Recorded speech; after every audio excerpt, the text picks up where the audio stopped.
Hey, everybody. Today we're going to be talking about the implications rather, and ramifications of Hurricane Helene and the massive damage and destruction that has happened in our communities and so many people's lives that unfortunately we are going to be unpacking and processing for years to come.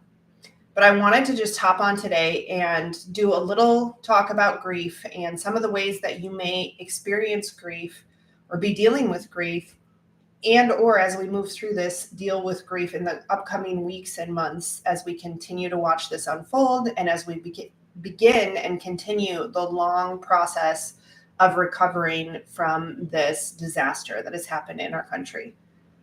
So the first thing I want to address is what grief is, because so often people only relate grief to loss of a loved one or loss of life. But really, here is my simplified definition of grief. Whenever you have a plan, a hope, an expectation for your life, when there are things that you count and depend on for your future, when you have hopes, plans, and dreams and things, this is your expectation for life. And then this is what happens when something cuts those things off or cuts those things short. This gap right here between what you had planned on and what actually happened, this is grief. This gap between our expectation and then the reality.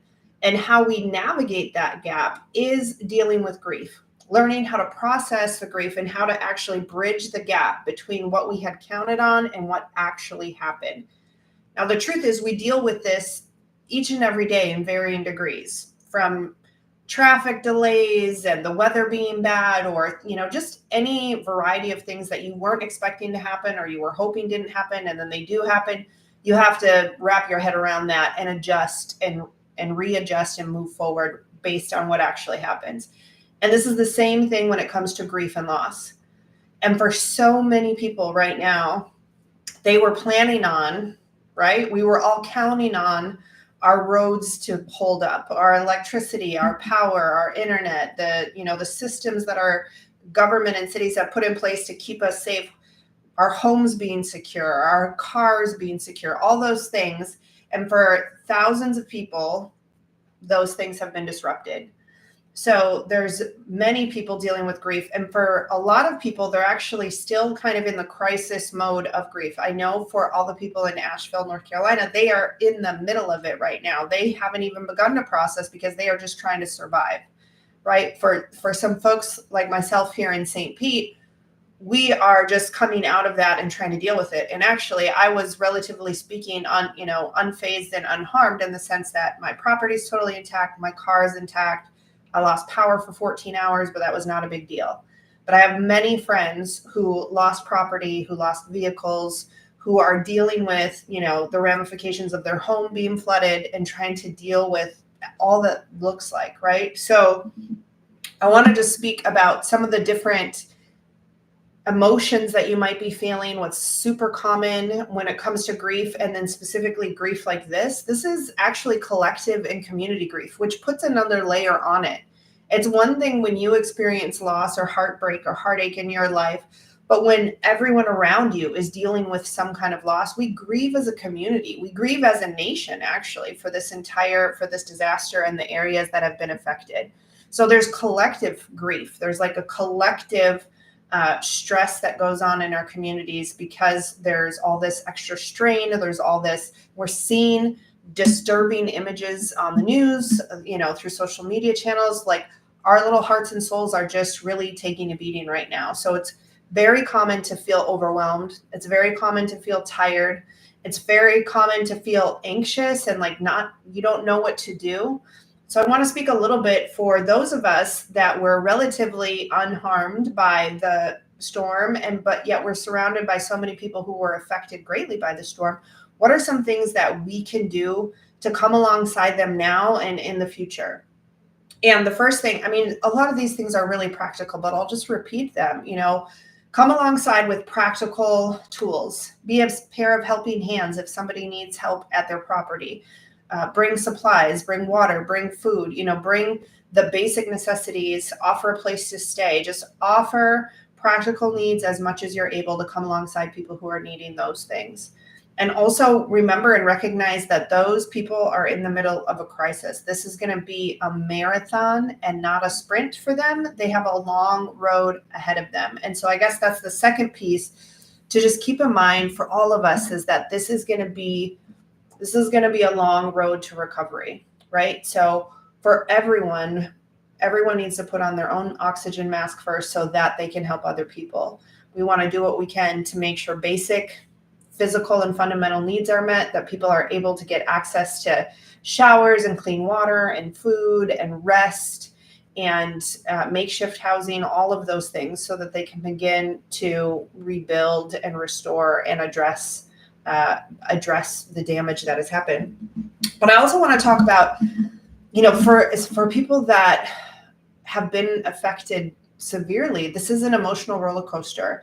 It's very common. People are going to be kind of numb and tuned out. People are probably just now coming out of a state of shock. When we had these things that we were, like I said, depending on keeping us safe, depending on not happening. For those of us that live in Florida and there's hurricanes all the time, we get somewhat desensitized to them, and we can think that it's not going to be severe or it's not going to affect us. And so when it really does affect your community or your home, it's a whole nother level, right? And it's very common to go into a state of shock and be numb. And for a lot of folks, they're probably still in this shock, numb, like just put one foot in front of the other for right now. There's a lot of people just doing initial damage repairs and everything, and they're just doing everything that they can do to deal with the immediate needs. I think for a lot of people, the actual weight of the grief won't hit until things calm down a little bit and their adrenaline and cortisol and all the hormones that keep you moving in the middle of a crisis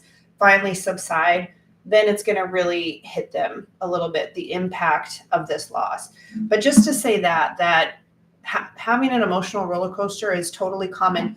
Also for the people who didn't experience more loss. I've talked to so many friends that lost their cars, but they feel like that's not even a loss because other people lost more. And that's a little trap with all of this stuff, is like, take the time to acknowledge and your feelings and your loss. If you lost something, that's worth taking a moment to just acknowledge and process what it is that you lost. Yes, other people lost more things. There's maybe other people who lost less things, but your loss is individual to you. And so shouldn't feel guilty for being sad and having a moment for whatever it is that you lost.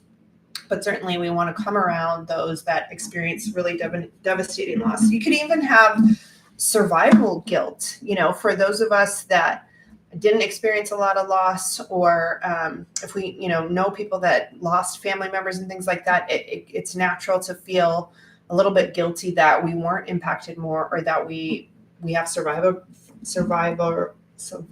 guilt. That's the tongue tag one. The other thing that is so common is when a natural disaster like this strikes, it's really easy to be angry or blame anyone, the authorities, the infrastructure, the lack of infrastructure, how responsive or unresponsive certain people and municipalities are. When something really horrible happens, our human nature wants to have somebody to blame. We want to have somebody to hold responsible. And so it's really easy to point fingers at the public works department or the EMS, the response folks, and criticize or say that they didn't do a great job. I want to just guard against that, because that's not fruitful or productive. That's not going to help change anything. And it certainly isn't going to help any of us move forward in an emotionally healthy way, right? But that's a totally natural response too, is to have anger around it. Now, I want to get to the place of how to help. We already talked about how to help physically. If you're wondering how to help emotionally someone who's gone through the hurricane and experienced significant loss, the first thing is to just validate the loss. Acknowledge and validate that they've been through something horrendous and they've experienced a loss. That's the best thing we can do for people who've experienced loss of any kind, is to just validate the loss and say that we're so sorry for the loss that they've experienced. Be a safe place and a place to be present with them and let them share with you how they're feeling, right? We can't fix everything for them, but we can absolutely validate their loss and be a safe place. The other thing we want to do is, create lines of open communication as best we can. Give them a place to not only talk about how they're feeling, but share about what their needs are, how we can help, all that kind of stuff. When it comes to helping, it's better to do than to ask what they need. A lot of people are so overwhelmed and they don't know what they need right now, and they're not in a position to even ask for it. So just show up and offer to be a set of helping hands, or bring some of those basic survival things that we talked about earlier.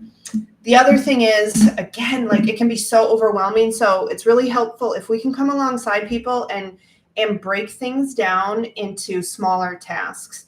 Imagine if your house is flooded and all the things that go into that, furniture and mold and water and insurance. Like, there's so many things attached to that, and people are probably emotionally overwhelmed. And so helping people to break those things down into smaller bite-sized pieces is really helpful. When we go through crisis and trauma, our brain sort of gets inundated and flooded, and it actually can hinder our ability to make decisions and to think clearly. So if you're a little bit more removed from the loss, and you can come alongside someone and help them organize their thoughts, help them put things into smaller bite-sized things that they can tackle, that is going to be hugely helpful to them.